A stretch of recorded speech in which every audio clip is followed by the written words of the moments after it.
I usually begin my talks at IBMC by paying homage to the Buddha, the Dharma, and the Sangha. So I won't do it in a formal way here, but it's just enough to say that without the triple gem, that's what we usually refer to those as, I wouldn't be here today. Maybe a lot of you wouldn't be here today. So it's very fortunate for us that we live in such a time when the Dharma is so readily available, when we have the Buddha's teachings to follow, and we have community to help support us in that. Now, my topic for today shifted a little bit. I'm going to try to redirect it back to the topic, but a couple days ago, Lion's Roar published an article on psychedelic drugs and Buddhism. And although I think the person who wrote the article was trying to be even-handed with the topic, it still seemed to come off favorably on the side of psychedelics as being a valid part of Buddhism, which, to say the least, I disagree with.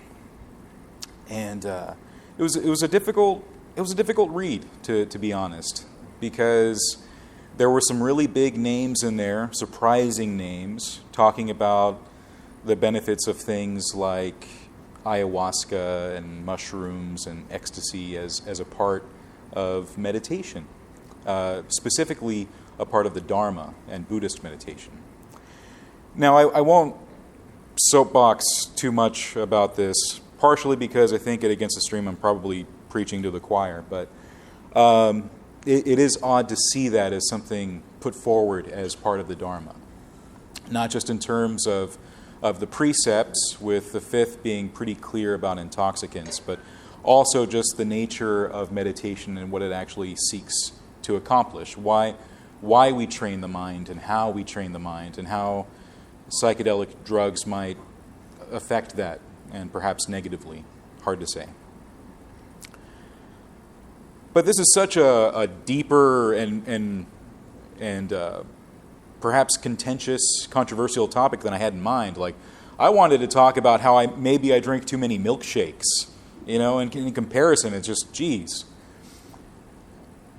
But here we are in a time when me saying that, hey, psychedelics aren't a part of Buddhism might actually be a controversial topic. For me, as someone who's been practicing for a long time, that seems very strange.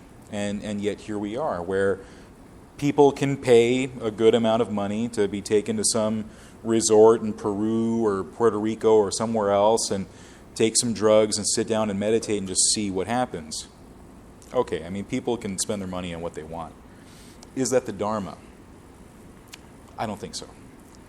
But in the article, there was something that I do think I can address in perhaps a non-controversial way. One of the teachers that promotes these drugs and using them in meditation had this to say, that she leads retreats and she sees people time and time again writing about their past history in meditation, and they're listing this retreat with that teacher and that retreat with this teacher and from this tradition and that tradition. And for some reason, they've managed to hit some kind of wall. They say that their meditation is stagnating. And because of this, because of what they perceive as some kind of lack of growth or lack of change, lack of experiences, they seek this person out to hopefully break those doors open and have some kind of progress. And I see something possibly flawed in that kind of thinking. I perhaps see a fundamental misunderstanding of what meditation does and what people do in meditation, and a fundamental misunderstanding of what the path brings about in us and how perceptible it is to us from moment to moment. Now, when someone says their path is stagnating or their meditation is stagnating, what necessarily do they mean by that? Like, what does it mean to stagnate? I would say that the way meditation is given to us in Buddhism, there is no way to stagnate. What would stagnation look like? You're tuning in, usually, in my case, the breath, the body, the mind, and tapping into the awareness of this very moment, this reality. If it's stagnant, you're not paying attention. That's what I would tell those people. There couldn't possibly be anything stagnant about the breath, which is changing moment to moment. There couldn't possibly be anything stagnant in the body, with sensations changing moment to moment. And the mind certainly is never stagnant. We always find things coming up in the mind, various thoughts, feelings, memories, concerns about the future, all of these things changing all of the time, never stopping, never stagnating. Now, maybe they mean in terms of progress. Perhaps they expected to be kinder, wiser. Perhaps they meant that they expected some type of experience out of meditation. They didn't see any colors. There were no devas coming down from the skies and whispering secrets into their ears. But whoever promised them that? Whoever said that that's what would happen when they sat and meditated? That any of those things would happen? In Theravada Buddhism, the tradition that I'm from, there's only 3 promises.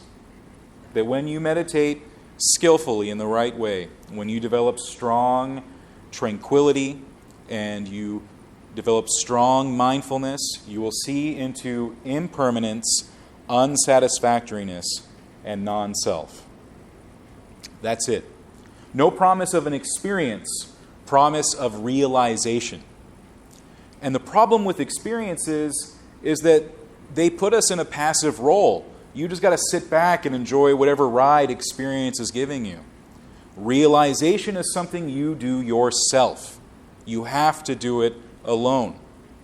That's why the Buddha said that nothing in this world, nothing in samsara could make you enlightened, could liberate you, could lead you to nibbana.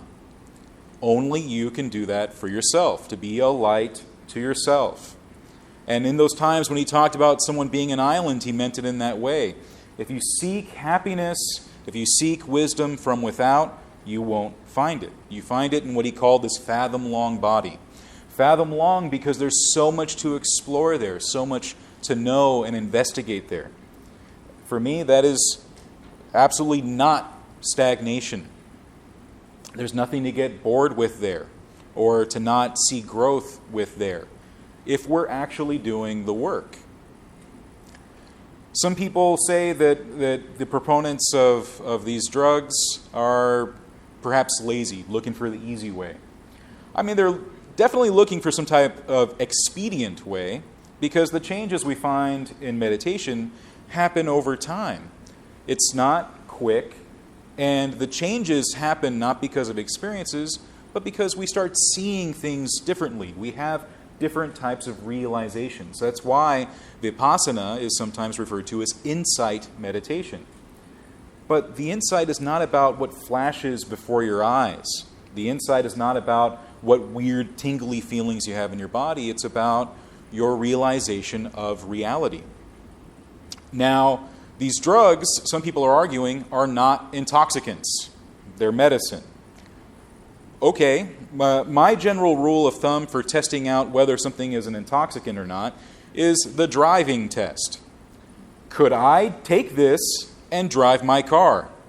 Now, after 20 or so years of meditation, I take meditation every day and I can still drive my car just fine. And I can even drive on meditation. Just being with the body and the mind, being in the present moment, I might even argue it makes me a better driver. So meditation is not something that distracts the mind or deludes the senses. It's something that helps you live and embody more fully. You are more deeply in the senses in this present moment, more aware, not less. Now, this test, people might hear that and think maybe I'm talking about, well, what about the pain meds I take that make me drowsy? Yeah, you probably shouldn't be driving on that, but that's not what I mean. You know, I take these ones, they make my vision blurry and I get dizzy. That's not what I'm talking about. Psychedelic drugs, you can't drive because it's like, well, I would, but like the giant squid is taking up like 3 lanes. That's something different, isn't it? Can't we say that maybe that's something different? That that's not what we're talking about in terms of delving deeply into reality and seeing past our self-created illusions? The illusions that we mostly are caught up in, again, are those same three. The illusion of permanence. We don't see impermanence. The illusion that samsara can bring us ultimate, permanent happiness and peace. We see dukkha, right? And the same thing with self. We live with the illusion of me, mine, and I. And again, when we pierce through that, we see the truth of non-self, anatta.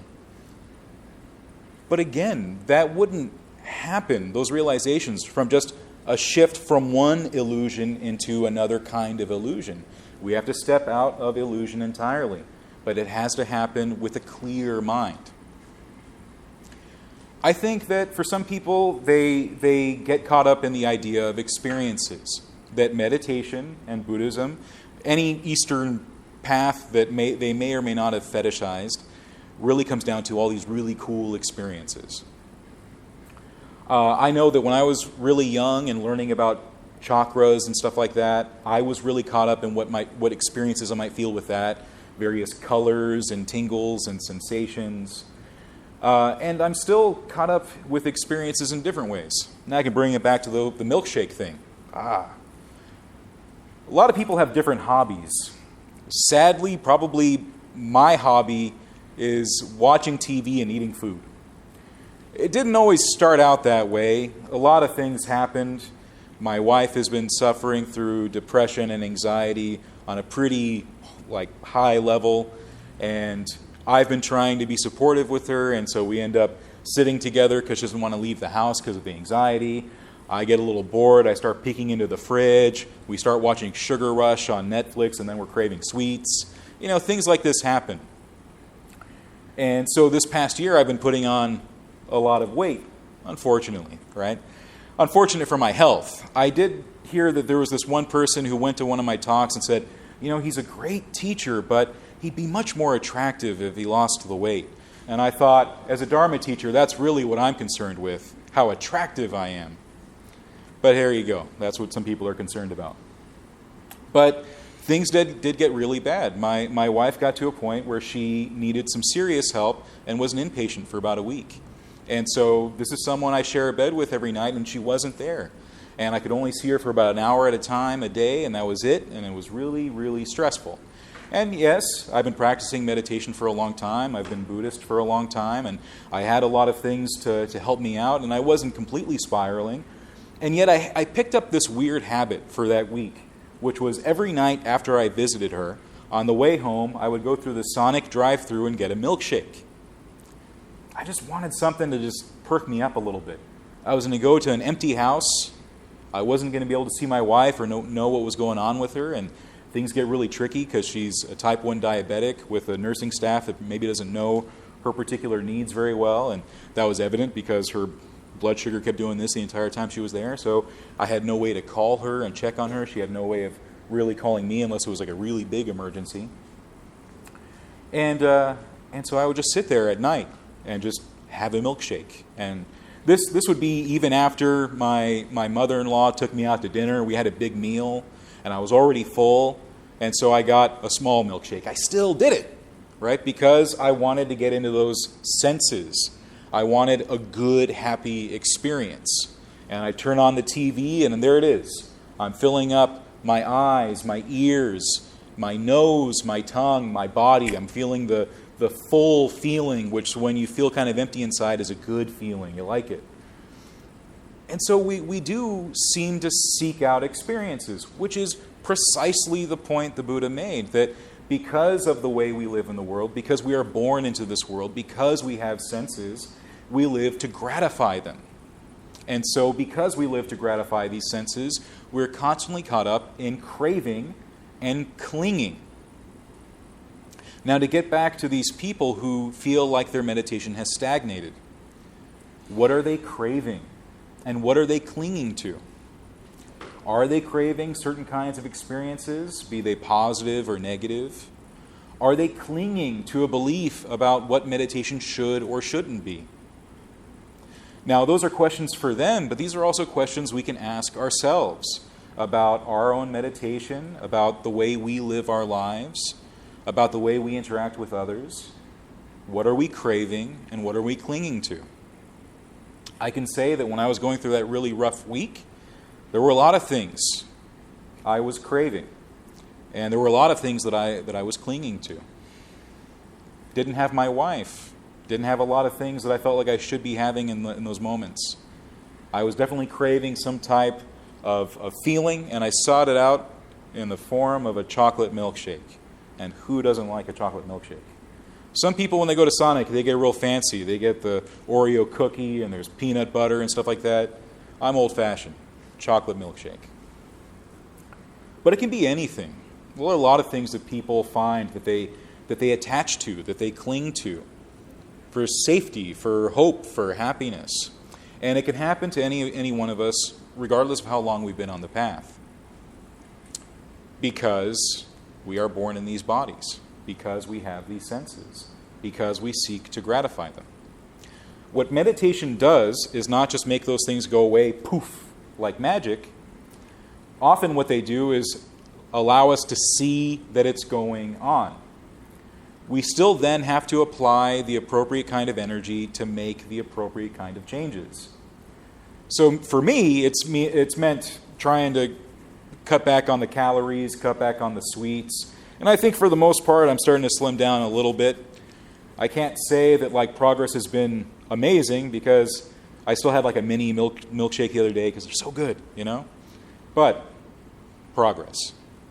And progress keeps coming because when you do follow this path, this eightfold path, you keep creating windows for change.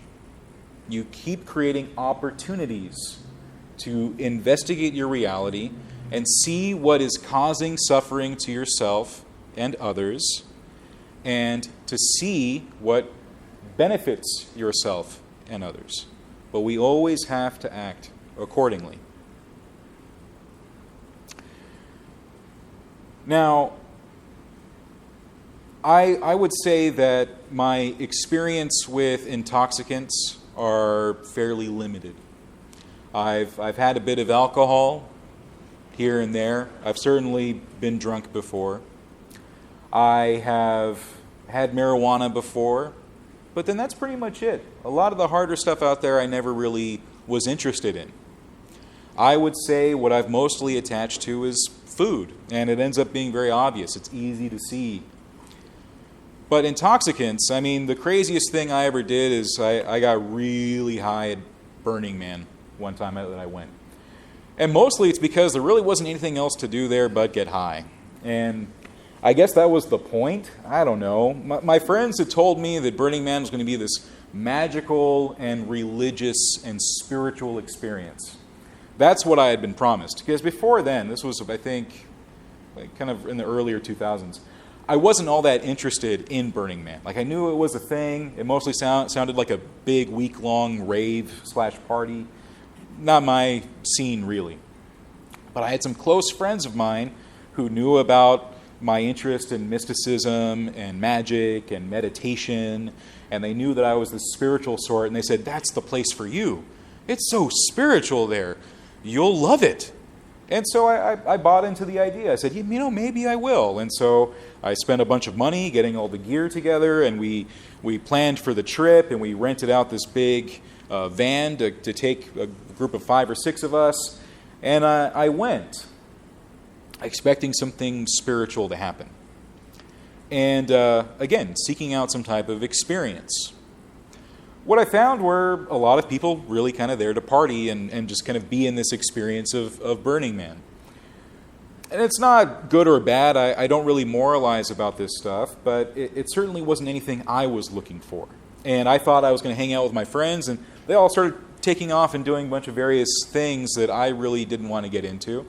So I stayed at our camp, and there was this guy there he was the drug guy in our camp. He just had a bunch of stuff. And he had these brownies. And I had never had those before. And I said, "Oh, those look interesting." I've got nothing else to do. Maybe I'm here at Burning Man to try this. And I didn't know how strong they were because this guy made them, and he probably had a pretty high tolerance, I'm assuming. And I start taking a few of them, and I think I took maybe 4 or 5 of them. And I look at him and I say, "Is this enough?" And he says, "Oh yeah, I should have probably paid attention to that. That seemed a good sign that maybe it was too much." I went ahead and took those. Now, I bring this up because some of these people talking about this are advocating taking high doses of cannabis and then meditating. Well, I inadvertently took a very high dose of edibles, sat down in a chair, and I guess you could call that meditation. But what I did notice was how it seemed to remove me from my senses. Things were slowing down in weird ways. People would speak, and it would take me a long time to kind of get through that fog and speak back to them. And I would pay attention to stuff, but kind of in the wrong way. Everything else would kind of fade away around it. And that experience was pretty much enough to make me never want to try that stuff again. Certainly not in search of a spiritual experience, and certainly not in any way to boost my meditation, because it did seem to dull my senses, and it did seem to affect the way I was interacting with the world. We want to make sure that what we're doing is waking us up more, tuning us into this present moment more. Whether it's pleasure we find there, whether it's pain that we find there, discomfort, dissatisfaction, or perhaps neutral experiences, the ones we find the most boring. And when you meditate day in and day out, more often than not, it's the neutral experiences you find there. It's really the ones we don't want to be with. See, pain and discomfort we're kind of okay with in a weird way, because it's something for us to fixate on, even if it's in a negative way. Like, I don't like this sucks, it's terrible, pins and needles, why am I doing this? We like that. We can kind of fix ourselves around that. But neutral experiences, how do we stay with those? It's sort of like lukewarm tea. It doesn't really taste like anything. You don't get a hot sensation on your mouth. You don't get a cool sensation on your mouth. It's just sort of a big cup of nothing. Good. Find more nothing. How else do you think you're going to figure out what anatta means? You got to find nothing in everything. That's how you find it. Embrace the neutral moments, the boring ones. They're the best teachers. People focus too much on the pleasure and pain. Focus on the neutral. You'll find a lot of answers there. That's what I've been thinking about anyway. And again, as I said, I didn't mean to talk about this today, and I was actually a bit nervous about talking about it today because it does seem to be a sore point for certain people. Certainly is on Facebook. Isn't that a great place to visit? Don't you all just love being on Facebook, where you have really logical, rational interactions with others, and of course you've changed a few minds here and there, and your mind's been changed too. None of that has happened ever. A lot of disagreement, a lot of misunderstanding, a lot of hurt. And what I've seen is that even with this article, you have some coming to the defense of these teachers who are promoting the use of what I think are intoxicants. But then you have others that perhaps are reacting too strongly in the other direction. Buddhism's over, man. It's over. This is the death knell of Buddhism. It's done. Lion's Roar killed it. It's perhaps a bit too strong. Lion's Roar is the one that published the article, That's probably too strong of a statement, because for every one person who calls himself a Buddhist taking all these drugs, there are probably hundreds, if not thousands in the world, quietly practicing, not interested in any of this stuff. And they probably have the better sense than even I to be on Facebook. And if they are, they're probably sharing really good, cute pictures of cats, which is a better idea. We should all be sharing cat pictures. That's the way we'll heal Facebook. But there it is, on Facebook, this kind of nastiness that permeates. And it permeates in weird ways, because you'll have people who say, look, drugs and Buddhism don't mix. We shouldn't be advocating that. But then in the second sentence they'll go, I mean, I do drink and smoke pot every once in a while. Like, still kind of missing the point, right?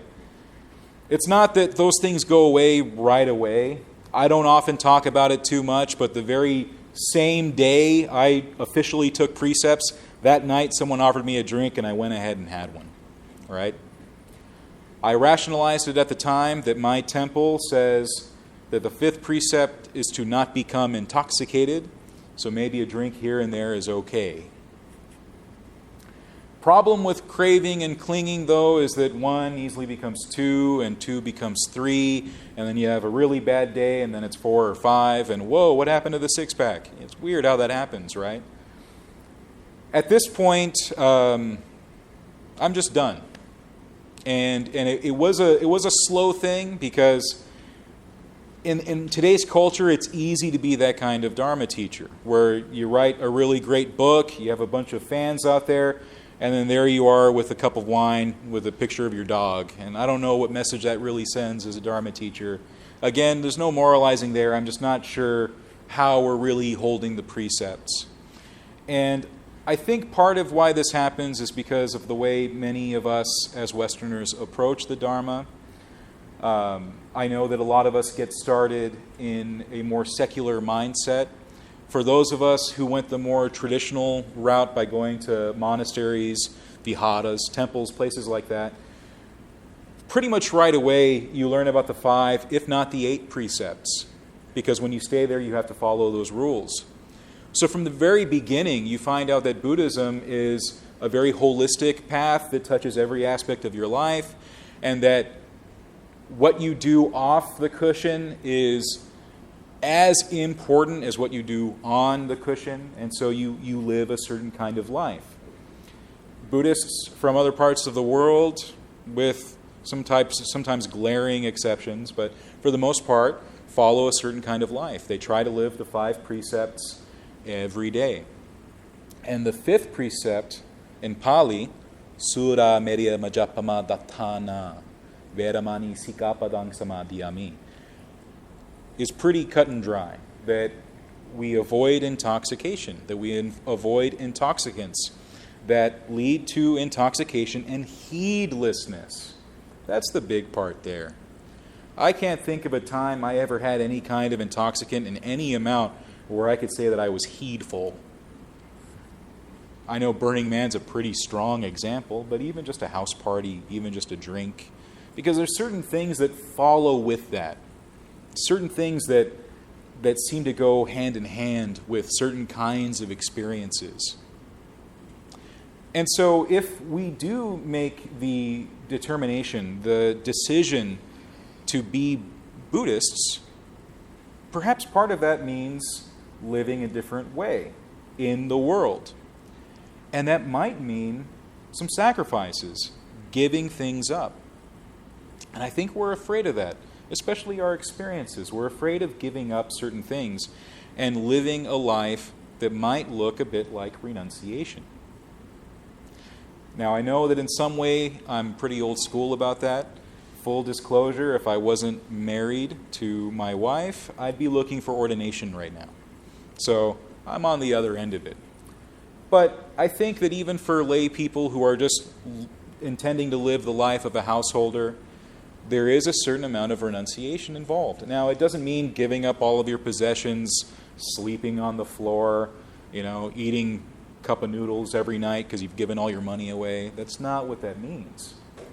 But it does mean that we need to be careful about what we consume, what we allow into our body and our minds, and what hold we allow those things to have on our lives. So maybe the kind of things we watch matter. Maybe even I need to stop with the Netflix a little bit, stop with the Facebook, certainly. I know I made a couple comments that seemed like a good idea at the time until someone took them the wrong way, and then they wanted to fight, and I just had to say, suit yourself and walk away. But then maybe I should have made those comments in the first place. But then in terms of consumption, ayahuasca is a pretty crazy example, but maybe the milkshake is a pretty crazy example. Was I really doing my body any good, gulping down a chocolate shake because I had a stressful day? I don't know. It's tough. We're all just trying to find our way through. And it's real easy to look at what others are doing and say, maybe they shouldn't be doing that. But I think when we do have those inclinations, we should turn toward ourselves first and see what are we doing that maybe we shouldn't be doing. What am I doing that is actually causing suffering, causing harm? Always return to yourself when you see yourself turning towards the actions of others, the thoughts of others, the way others practice.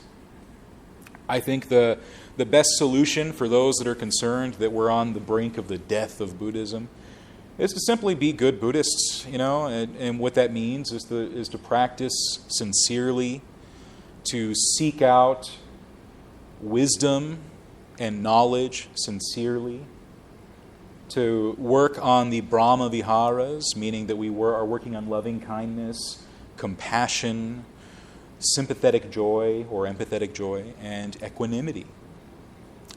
And it means being here in this moment, facing reality head on. That's how we find all of those other qualities. I've had people ask me how we develop something like equanimity, how we develop something like compassion. And I find its basis in wisdom. I think there's a reason why proper meditation always has some component of tranquility or concentration and some component of mindfulness or sati or what they call vipassana, insight. Because we're after liberating wisdom. Liberating wisdom always has that quality of kindness and compassion, of joy and equanimity. So I've been talking about this for a while. I might have perhaps gone too far. I don't know. Again, I was worried about this because the way I'm trying to live my life as a Dharma teacher is I'm trying to make sure that everyone has a good day with my talk. I talked to one of my teachers about being a Dharma teacher and what I was trying to do, and I said, I hope what I say helps them. And he says, you can't guarantee what you say will help them. Just shoot for entertaining. And, maybe that'll be enough. Just be entertaining. And so I hope what I said was helpful, but that can never be guaranteed. I hope I was at least entertaining. Thank you.